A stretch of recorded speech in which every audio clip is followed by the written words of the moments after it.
나의 힘이 되신 여호와여, 내가 주님을 사랑합니다. 주님 나의 반석이시며 나의 여섯이라. 주는 나를 건지시는 나의 주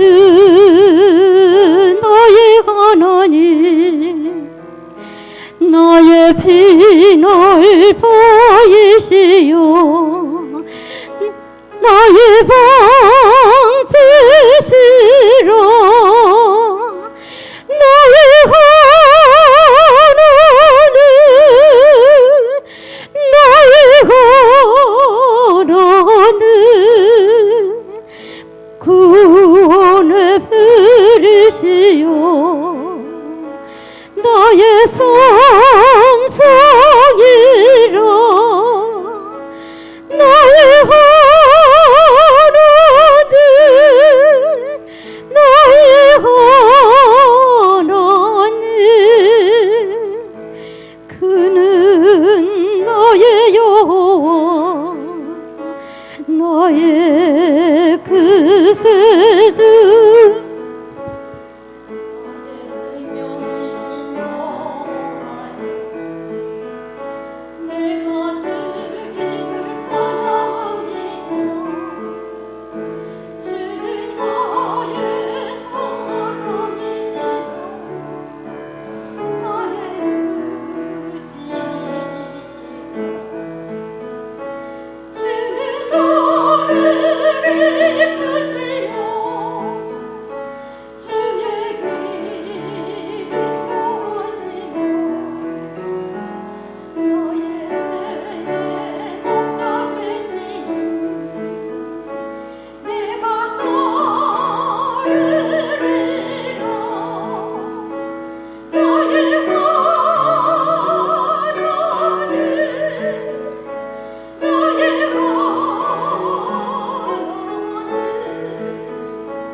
네, 은혜로운 특창 감사합니다. 제가 교황의 그 방문을 계기로 해서 이제 안식일마다 요한계시록 13장에 있는 말씀을 전하고 있습니다.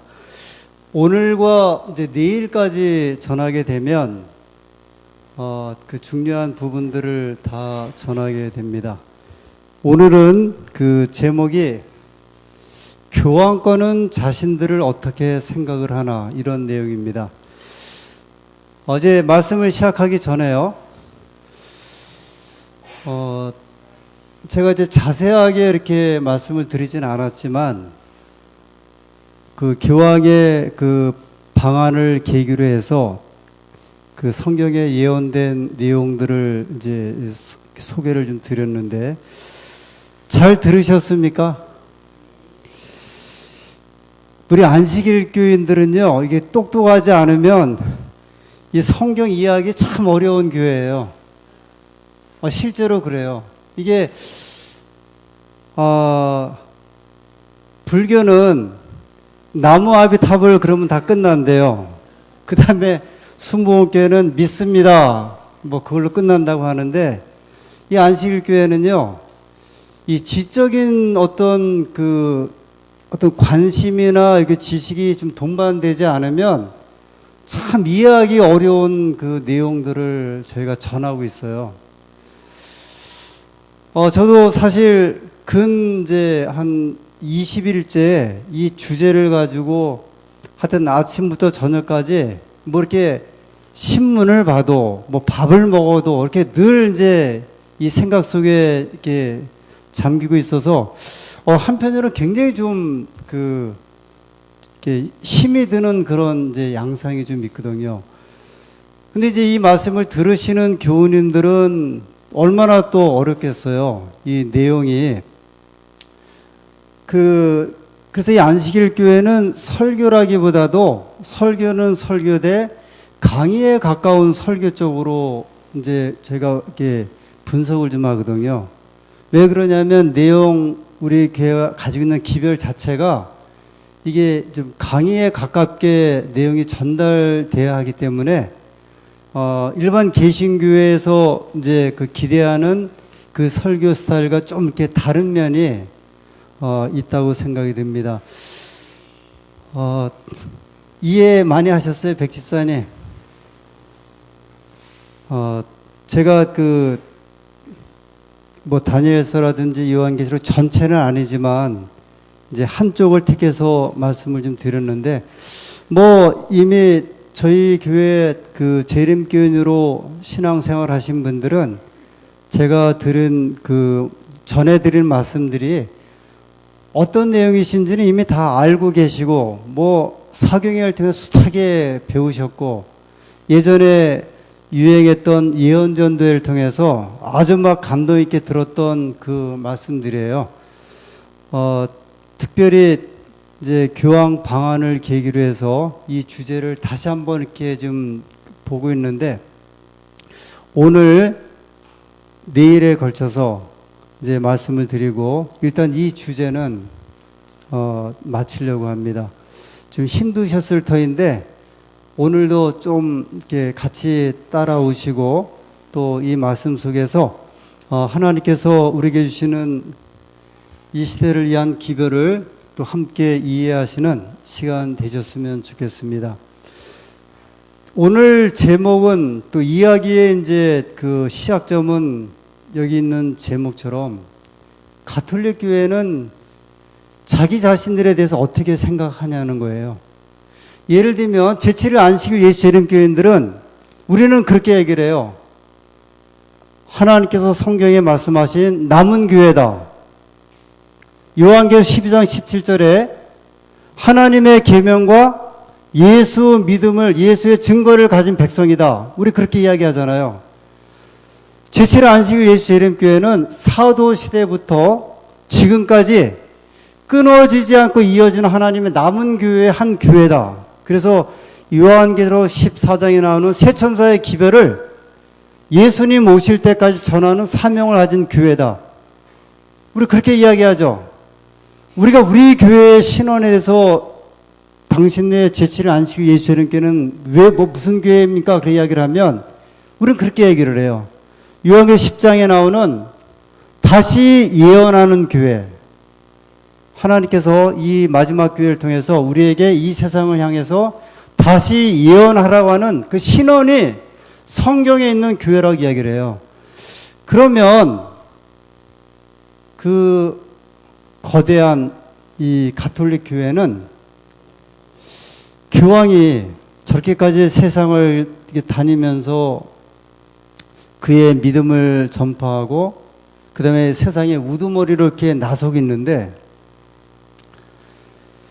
장사하시는 분들은 왜 장사를 하십니까? 장사하시는 이유가 뭐예요? 돈 벌려고 하죠. 그 목적이 있잖아요. 그죠? 운전하시는 분들은 왜 운전하세요? 돈 벌려고 하는 거예요. 영업사원 하시는 분들은요. 그럼 교황은 왜 그렇게 부지런히 다닐까요? 저는 못 다니는데, 저는 세상에 여러 나라에 막 이렇게 교인들 100만 명씩 모아놓고 그렇게 못 하는데, 왜 교황은 70이 넘었잖아요. 그 나이에도 불구하고 세상을 돌아다니면 저렇게 할까요? 네? 자기 백성을 많이 확보하기 위해서. 하여튼 그 목적이야. 그냥 그러진 않을까? 교황이라 그래요? 아니에요. 미국 대통령이라고 마음대로 돌아다니지 않아요. 마음대로 그 나라 가지 않아. 특별한 목적이 없이는 못 가요.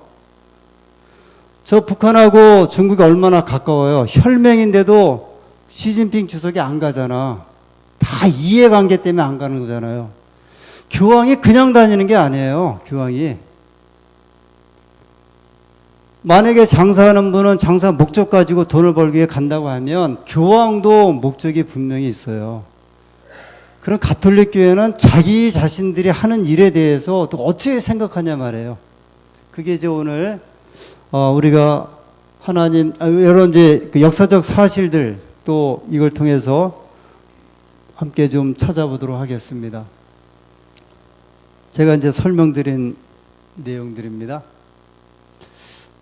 이 내용은 전에 잠깐 소개드렸던 내용인데 다시 한번 이제 말씀드립니다.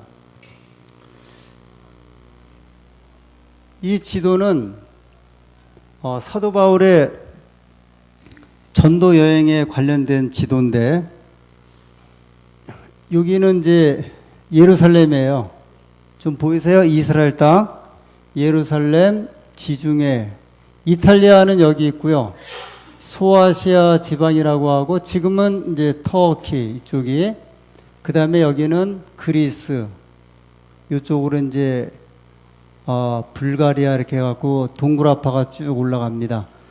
그런데 여기 보면 이제 예루살렘 포함해서 이제 안디옥, 그 다음에 에베소, 서머나, 사대, 두아디라, 버가모 다 요한계시록 2장에 나오는 7교회에 대한 이제 이야기예요. 7교회들이 이제 소개되죠. 여기 지금 이제 초대 교회들이 이제 하나님 말씀이 전해지면서 구부로 섬에도 교회가 세워지고 하나님 백성이 모이고 그 다음에 이제 아시아 지방에도 교회들이 쭉 모이고 있었습니다. 그래서 이 기별이 어디까지 넘어갔냐면 저희가 화요일 저녁마다 사도행전을 공부하는데 마침내 유럽으로 이제 넘어가게 돼요. 유럽으로 전해지고 그 다음에 로마에까지 이제 복음이 전해져요. 그러니까 하나님의 교회가 그 당시에 그 중동 지방을 포함해서 아시아, 그 다음에 이제 유럽까지 막 전해지기 시작하면 하나님의 교회가 세워집니다. 그런데 교회라고 이제 다 큰 교회가 아니고요. 보통 초대 교회에 기독교 초기 당시에 오본산이라고 하는 5대 교회가 있었어요.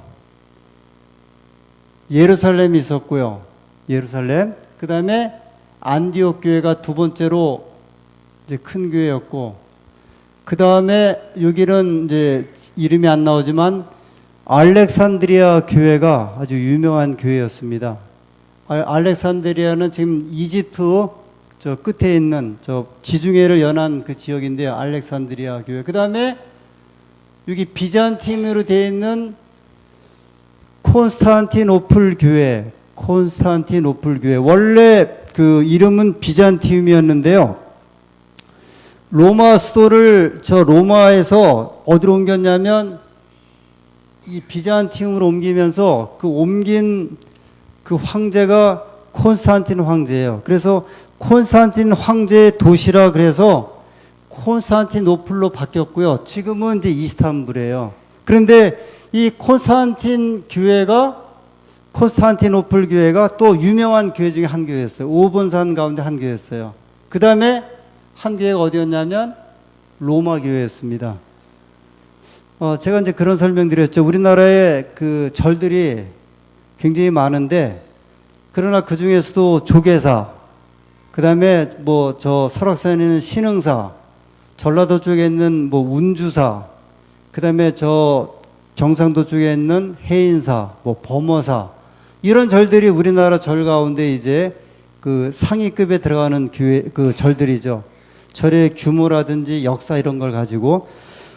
근데 초대 교회도 이제 수십 개의 대략 초대 당시의 교회 숫자를 150개에서 한 200개 정도로 이렇게 좀 예상을 해요. 그 가운데에 5대 교회가 있었는데 5대 교회 가운데에 로마 교회가 이제 모든 교회 가운데 이제 우두머리 교회가 이제 되었어요.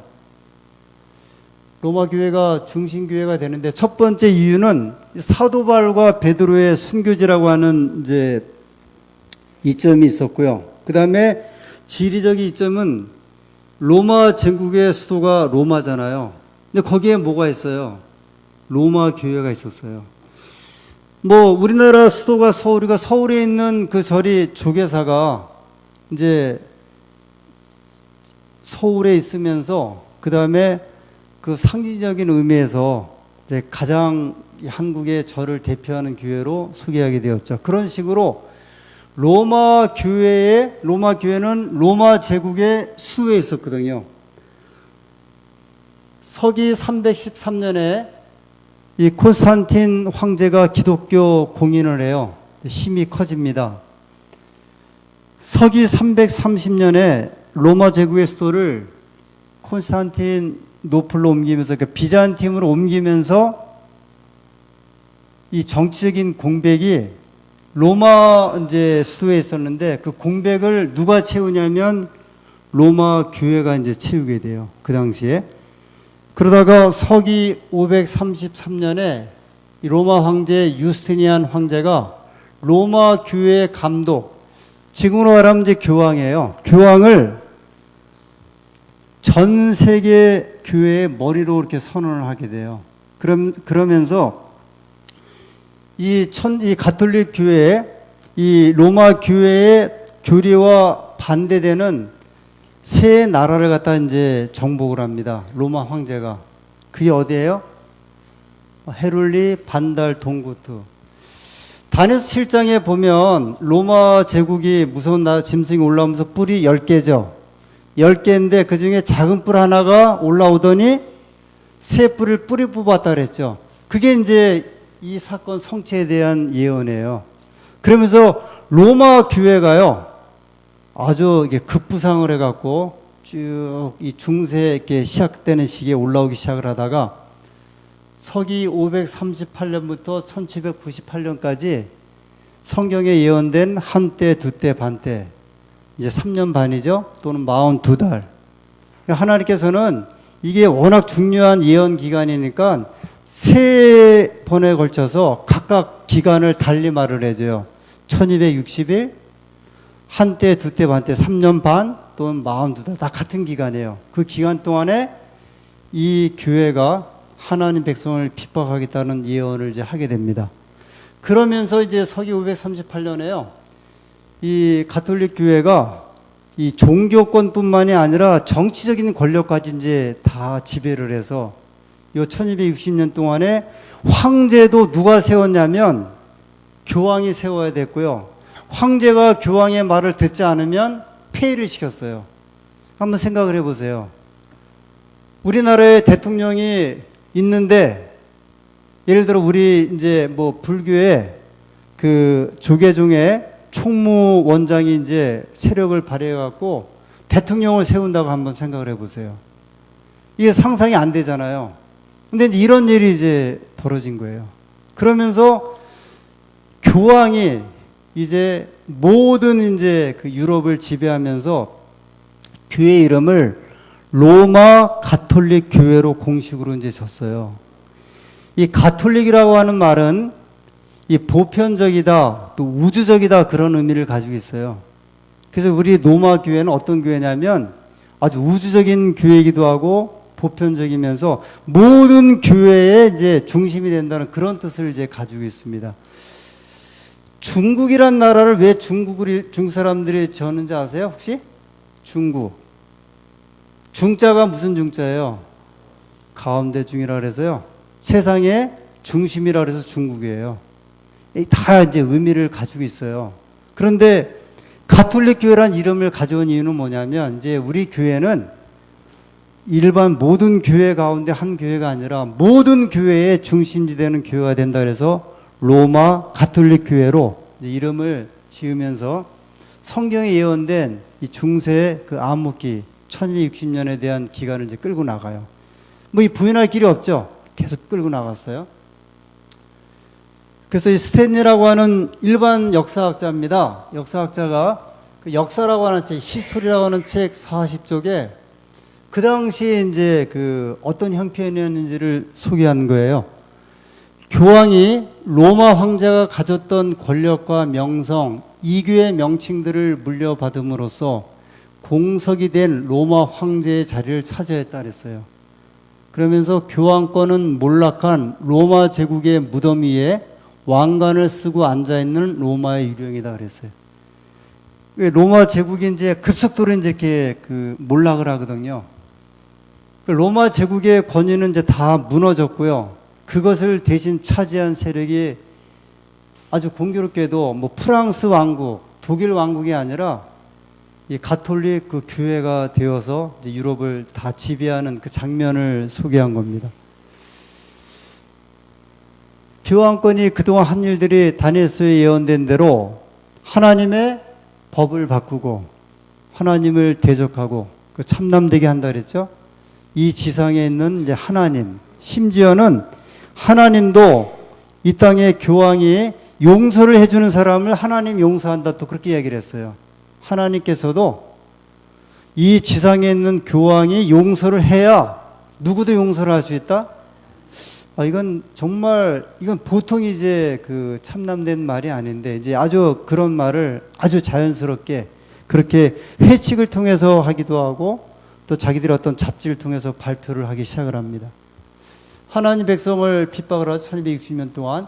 결국은 이제 사단이 역사를 성경 역사를 통해 보면 이제 예를 들어서 이제 블레셋, 그다음에 바벨론, 뭐 메데페레사, 헬라, 로마 제국을 통해서 이제 말을 바꿔 타면서 이렇게 하나님 백성을 핍박하는데 로마 제국 다음에 사단이 이제 이용하는 세력은 누구냐면 이 가톨릭 교회가 된 거예요. 이 선악의 대쟁투에 있어서 이 가톨릭 교회를 통해서 하나님 그 사단이 이제 자기의 어떤 백성을 만들고 하나님 백성을 핍박하는 일을 이제 하게 된 거죠. 그러면서 이제 그 가톨릭 교회는 서기 538년부터요, 이제 계속 이렇게 중세 암흑기를 지나서 이제 그 과정을 오는 중에 이 다니엘서 11장 40절에 이 마지막 때에 대한 예언 가운데 이제 한 부분인데요. 이 공산주의 붕괴에 대한 예언인데 마지막 때에 남방왕이 그를 찌르니 남방왕은 이제 무신론을 말하기도 하고 또 공산주의를 세력을 말하기도 해요. 그래서 저희가 그 무신론과 공산주의의 그 아주 대표적인 집단이 이 소련이기 때문에 이 소련이 이런 말입니다. 마지막 때에 이 공산주의가 그를 찌르리니 이 그는 누구냐면 북방왕이에요. 근데 북방왕은 누구냐면 가톨릭 교회예요. 다니엘서 11장을 이렇게 쭉 예언해 보면 하나님께서 북방왕, 남방왕이 이제 싸우는 모습이 나오는데 이 공산주의가 교황권 그를 찌르리니 교황권의 찌림을 받았어요. 그랬더니 북방왕이 물이 넘친같이 그에게로 지나갈 것이요. 이제 이 교황권의 세력이 물이 확 그냥 쏟아붓는 것처럼 완전히 침몰시키는 것처럼 어디로 넘어간다 그랬어요? 공산주의 세력에게 넘어가겠다 그랬어요. 그 말은 뭐냐면 이 교황권의 세력이 공산주의 세력을 이제 꺾겠다는 이제 그런 성서적인 대단히 아주 흥미진진한 예언이에요. 그런데 마침내 소련이 무너졌죠. 자, 그러면 소련이 왜 무너진 거예요? 그 소련, 그 무서웠던 소련 무서웠잖아요. 6.25 때에도 북한을 통해서 내려온 사람들이 누구예요? 소련 사람들이에요. 그 사람들이 다 탱크, 비행기 다 대주고 아주 엄청난 일을 한국에서 했잖아요. 세계 인구의 절반이 공산주의가 이제 됐단 말이에요. 근데 아주 무서운 세력이었는데 이 소련이 어떻게 무너졌어요? 소련이 자기 제 발로 이렇게 무너졌어요? 아니에요. 누구와 누구의 협작 때문에 무너졌냐면 미국과 교황권의 합작으로 어디가 무너졌냐면 소련이 무너졌어요. 혹시 이럴 수는 있어요. 두 소련과 미국이 경쟁을 하다가 힘에 붙여서 소련이 이제 주저앉을 수 있어요. 워낙 이제 세상의 싸움은 그런 싸움이니까 내일 이제 그 문제를 또 말씀을 드릴게요. 그런데 소련이 무너진 이유는 뭐냐면 가장 결정적인 이유는 뭐냐면 미국도 아니고요. 교황권이에요. 이게 말이 되냐 말씀이에요. 교황은 군대도 없어요. 저 땅덩어리라고는 로마에 한 10만, 한 12만 평밖에 안 돼. 그건 삼육대학의 반 정도밖에 안 되는 땅이에요. 그 자기네 바티칸 시국이. 그 종교 국가고 그냥 종교 단체예요. 종교 단체의 우두머리가 어떻게 소련을 무너뜨려요? 미국도 못 무너뜨리고 아무도 그 나라를 못 무너뜨리는 거대한 제국을, 그 무서운 나라를 어떻게 교황이 무너뜨릴 수 있냐고요. 근데 성경이 뭐라고 예언했냐면 이런 일이 벌어지겠다 그랬어요. 그런데 이제 거룩한 동맹. 그래서 레이건 대통령하고 교황 바울 2세가 협력하여 소련을 무너뜨렸다. 그게 이제 타임지에서 발표한 더 홀리 얼라이언스, 그래서 신성 동맹이에요. 거룩한 동맹이 어디하고 어디가 있었다는 거예요. 미국하고 교황이. 제가 이 내용이 있는가? 그래서 이 역사적인 배경인데요. 레이건도 한번 총 맞았죠. 그 헝클린가 누구한테 총 맞아서 죽을 뻔했고, 교황도 그 당시에 총 맞아서 죽을 뻔했어요.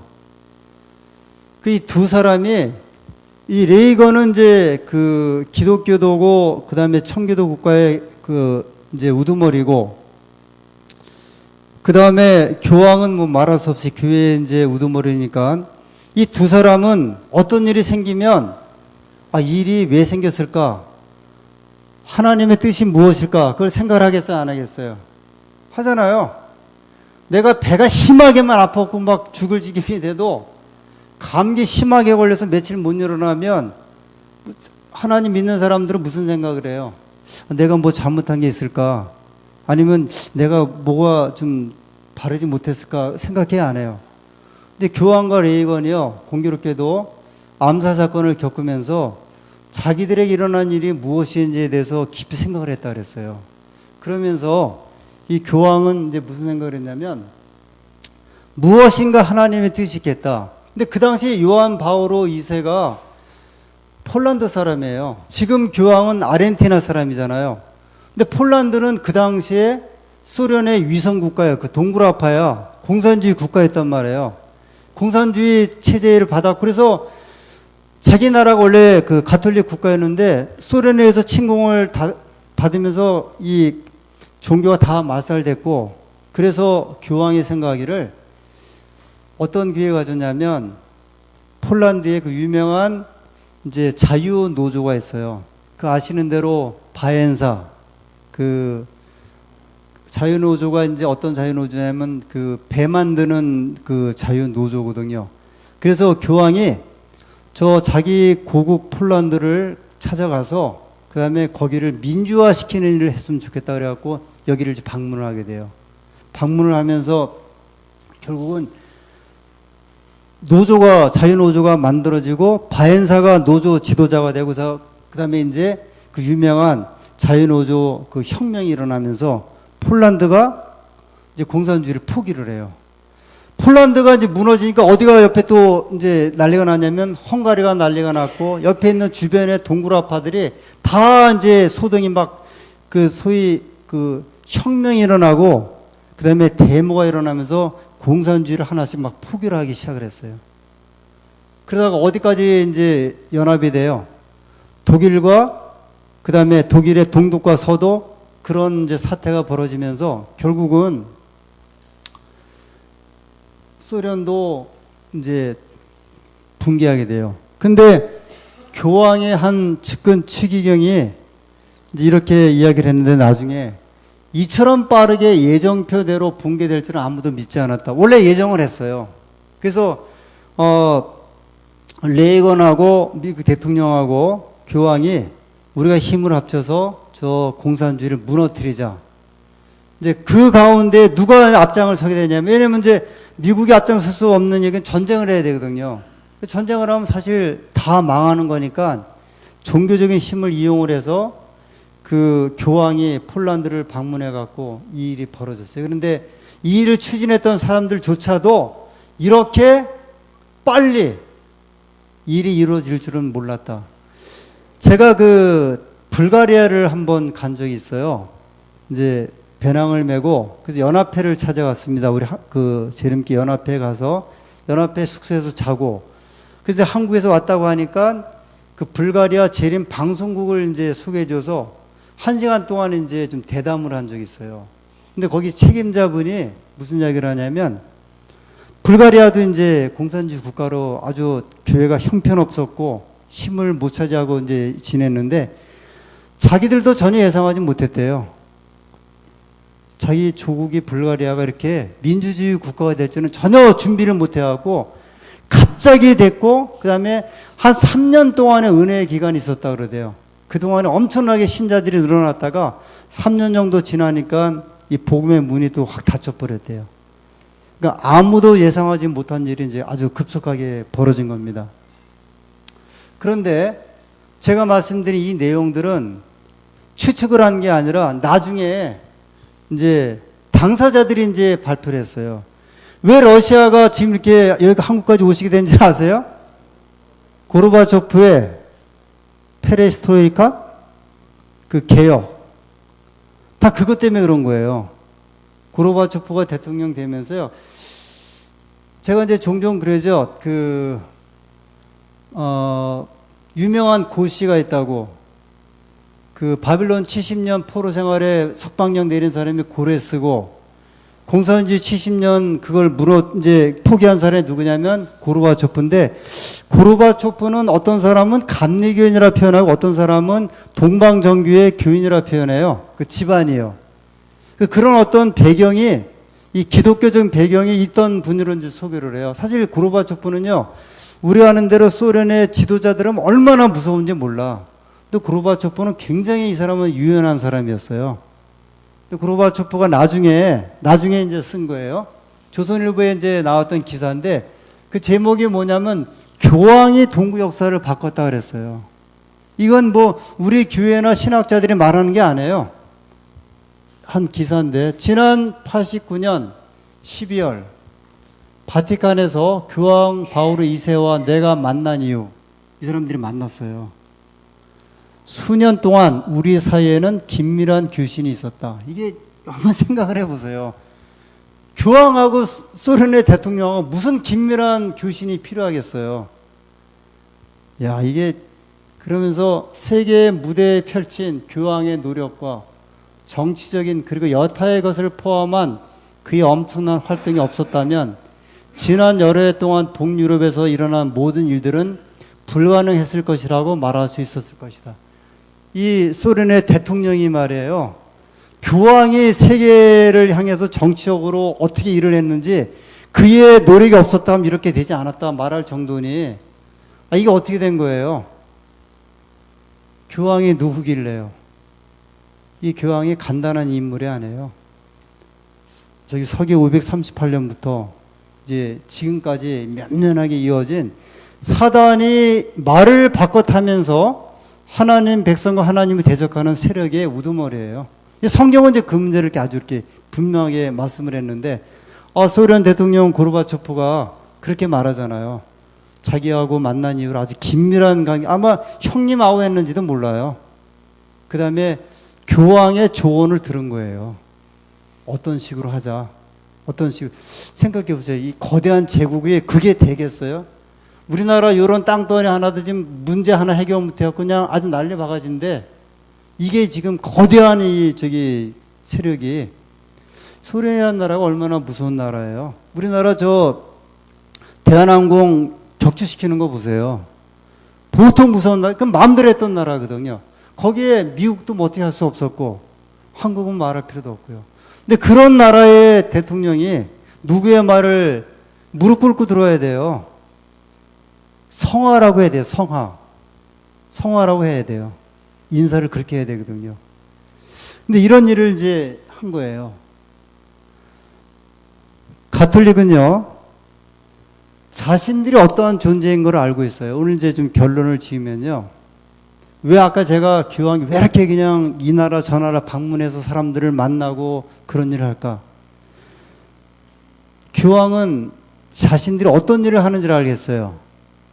한번 좀 생각해 보세요. 교황이 자기들이 어떤 일을 한다고 생각을 하겠어요?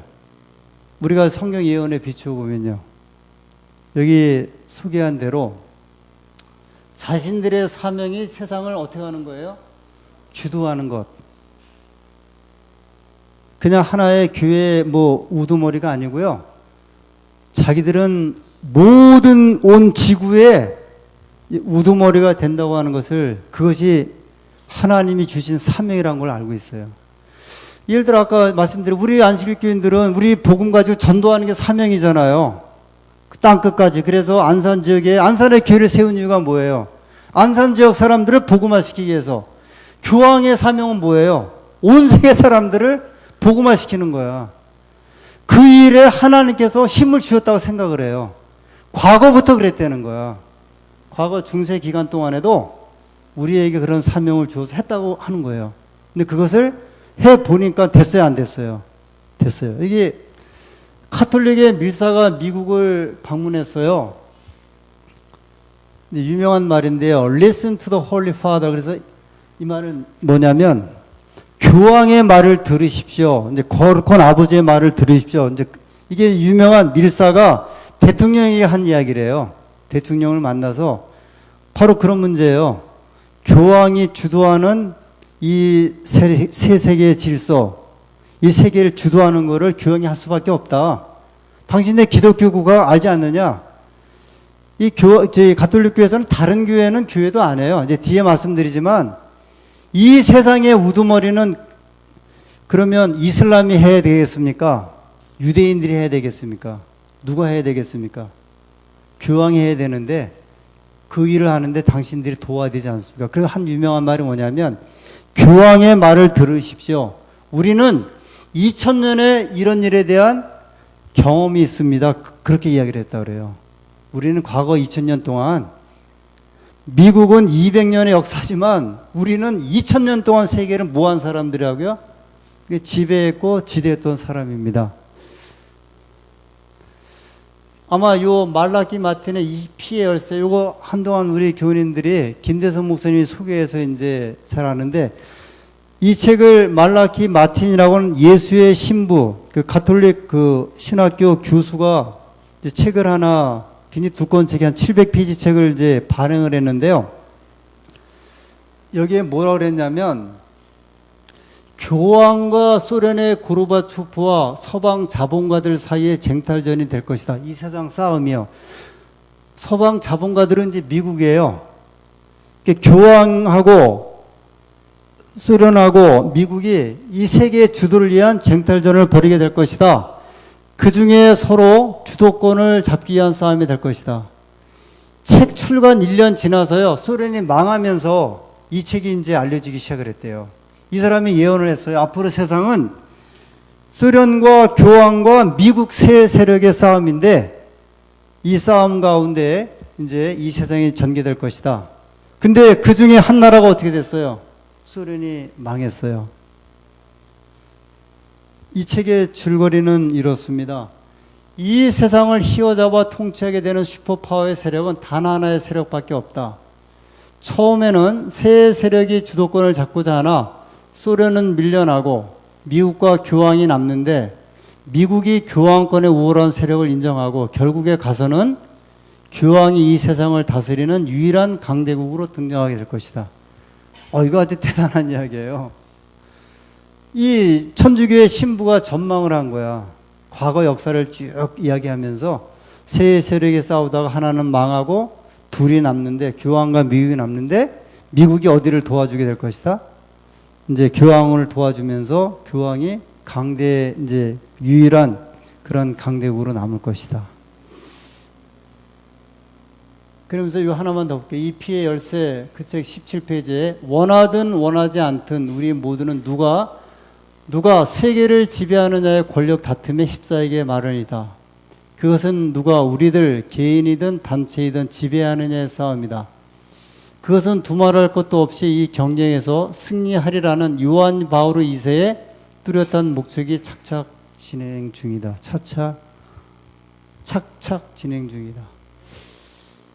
결국은 야, 이게 이 사람들이 보는 이 세상에 대한 전망은 뭐 우리도 분명해요. 마지막 때 늦은 비 성령이 내려서 이제 하나님께서 이 마지막 세상을 이제 끌고 나가는 아주 분명한 우리 그 마지막 때 시나리오가 있죠.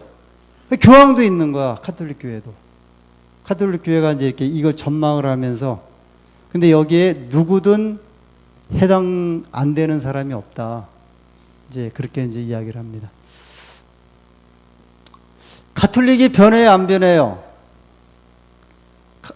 가톨릭이 변해요, 안 변해요? 안 변해요. 가톨릭이 좋은 말 많이 하죠. 여기 보면 교황이 눈물 흘리고 사죄했어요. 중세시대 때 이제 우리가 마녀 사냥해갖고 많은 사람을 죽인 것 우리가 잘못했다. 그 다음에 지동설을 주장했던 그 학자를 탄핵한 거 그런 거 우리가 잘못했다. 그 막 이제 우리가 과거를 이제 참여한다. 이걸 악어의 눈물이라 그래요. 악어가 눈물을 흘리는 그 유명한 얘기잖아요. 악어도 눈물을 흘리는데 아주 선한 눈물이 아니라 잡아먹으면서 흘리는 눈물인데 교황이 이제 우리 잘못했다. 그러면서 이제 기도 모임을 가져요. 전 세계 종교 지도자를 모아놓고 우리 평화롭게 우리가 지내자. 이제 평화롭게 우리가 이끌어 나가자. 항상 여기에 교황이 이제 주도하고 있거든요. 우리는 이제 사랑으로 평화. 그래서 이런 말 많이 해요. 요새 그 교황이 보면 남의 종교를 강요하는 것 그건 올바르지 않다. 이러면서 이제 또 이야기도 잘해요. 요새요. 남의 종교를 서로 인정도 해줘야 된다. 서로 평화롭게 지내야 한다. 아주 그냥 부드러운 말로 지금 열심히 하고 있거든요. 근데 악어는 변해요, 안 변해요? 그 재밌는 그 우화 있죠? 강을 건너는데 이렇게 전갈이 자기 등에다가 메뚜기인가 개구리를 이렇게 업고 뭐예요? 예? 토끼요? 아니요. 전갈 쏘는 놈 위에 이제 뭐를 태워서 이렇게 건너가는데 처음에는 전갈이 걱정하지 마라. 내가 너 건너줄 테니까. 그러다가 중간에서 탁 쐈어요. 내가 원래 이래. 내가 원래 전갈이거든. 가톨릭은 안 변해요. 왜냐면 거기에 배후에 누가 있냐면 이제 마귀가 있기 때문에요. 이건 변할 수 없어요.